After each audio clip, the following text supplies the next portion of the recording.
And మనం చూస్తూ ఉంటాం జనరల్గా ఎవరైనా కూడా ప్రభుత్వం అనేది ఇట్స్ అ కంటిన్యూస్ ప్రాసెస్. ఎవరైనా కూడా ఏదైనా హెల్త్ కావచ్చు, ఎడ్యుకేషన్ కావచ్చు, ప్రభుత్వం యొక్క బాధ్యత. సో ఆ బాధ్యత వాళ్ళకు ఉన్నప్పుడు మాది దమ్మున్న ప్రభుత్వం, మేము ఇలా చేయగలుగుతాము, మేము అలా చేయగలుగుతాము, మేము ప్రజలకి న్యాయం చేస్తాము, ప్రజలకు మంచి ఆరోగ్యం ఇవ్వడంలో మేము ముందుంటామని చెప్పి ఎవరైనా కూడా జనరల్గా ముందుకు వెళ్తారు. కానీ ఈ కూటమి ప్రభుత్వాన్ని చూస్తా ఉన్నాం, ఎక్కడా ఉండదు. మన ఆంధ్రప్రదేశ్ రాష్ట్రంలోనే చూస్తాం ఈ కూటమి ప్రభుత్వాన్ని చంద్రబాబు నాయుడు గారి నాయకత్వంలో. ఖచ్చితంగా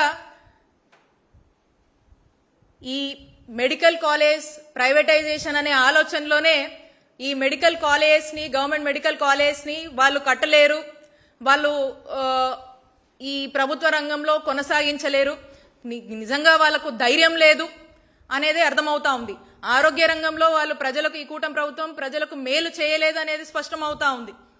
ఆరోగ్య రంగం మీద ఏమాత్రం కూడా ఆసక్తి లేదు, ఇంత కూడా చిత్తశుద్ధి లేదని చెప్పి వాళ్ళు చేస్తున్నటువంటి ఈ ప్రైవేటైజేషన్ నిర్ణయాల వల్లే మనకు స్పష్టమవుతా ఉంది. కాబట్టి ఖచ్చితంగా కూటమి ప్రభుత్వం హెల్త్ విషయంలో, హెల్త్ సంబంధించినటువంటి అన్ని విధాలుగా ఆరోగ్య రంగంలో అందించాల్సినటువంటి సేవల విషయంలో, డాక్టర్ విద్య చదివే విద్యార్థుల విషయంలో కావచ్చు, ప్రజల విషయంలో కావచ్చు, పూర్తిగా ఫెయిల్ అయినటువంటి పరిస్థితి, డిఫెన్స్ లో పడ్డటువంటి పరిస్థితి, తప్పు చేస్తున్నారు అని ఆ అభద్రతలోనే మరి వైఎస్ఆర్ కాంగ్రెస్ పార్టీ ఏది చేపట్టినా కూడా ఈరోజు ఆ భయంతోనే మనల్ని అడ్డుకుంటున్నారనేది మనకు స్పష్టమవుతా ఉంది.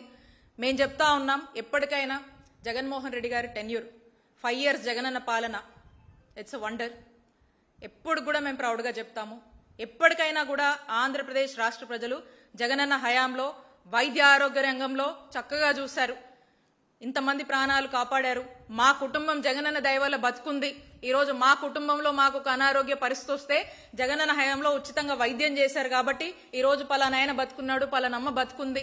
మేము ఎప్పుడు ఆయన రుణం తీర్చుకోలేము అని ప్రతి ఇల్లు కూడా గొప్పగా గుర్తుపెట్టుకొని ఎప్పుడు కూడా ఆ యొక్క ఎమోషన్ అటాచ్మెంట్తో ఉన్నటువంటి ఫ్యామిలీస్ని గ్రామ స్థాయిలో మనం చూస్తూ ఉంటాం, అక్కడక్కడ చూస్తూ ఉంటాం. వైఎస్ఆర్ గారి టైంలో ఒక గుండె ఆపరేషన్ చేసుకున్నారంటే ఇప్పుడు కూడా ఆ గ్రాటిట్యూడ్స్ అనేది మనం చూస్తూ ఉంటాం. కాబట్టి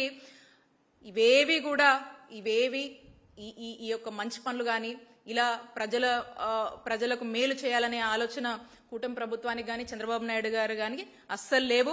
ఎప్పుడు కూడా ఆ యొక్క మంచి చేసిన ప్రభుత్వం వైద్య ఆరోగ్య రంగంలో చక్కగా ప్రజల్ని సంక్షేమంగా, అలాగే చక్కటి వైద్య సేవలు అందించి బాగా చూసుకున్నటువంటి ఒక నాయకుడిగా జగన్మోహన్ రెడ్డి గారి పేరు ఎవ్వరూ కూడా చెరపలేరు. మీరు మెడికల్ కాలేజ్ ప్రైవేటైజేషన్ చేస్తే జగన్మోహన్ రెడ్డి గారిది మర్చిపోతారులే జనం అనుకుంటే అది మీ పొరపాటే అవుతుంది. People never forget the good deeds of our leader Jaganmohan Reddy గారు. And we continue to protest on this government medical college privatisation అని మరొకసారి తెలియజేసుకుంటూ ఈ యాజిటేషన్స్ ఇంకా ముందు కూడా ఇంకా ఉధృతిగా మేము ముందుకు వెళ్తాము. అందరితో కలిసి పనిచేస్తాము. పెద్ద ఎత్తున ఈ గవర్నమెంట్ కి బుద్ధి చెప్పే వరకు కూడా, కూటమి ప్రభుత్వానికి బుద్ధి వచ్చే వరకు కూడా మేము పోరాడుతూనే ఉంటాం. We continue to do this agitations and protest అని తెలియజేసుకుంటూ మీరు తీసుకున్నటువంటి నిర్ణయాల్ని విత్డ్రా చేసుకొని ఈ జీవోని రద్దు చేసి ప్రజల శ్రేయస్సు కోసం ఆలోచించే వరకు కూడా, మీరు మేల్కొనే వరకు కూడా మేము పోరాడుతూనే ఉంటామని తెలియజేసుకుంటున్నాను.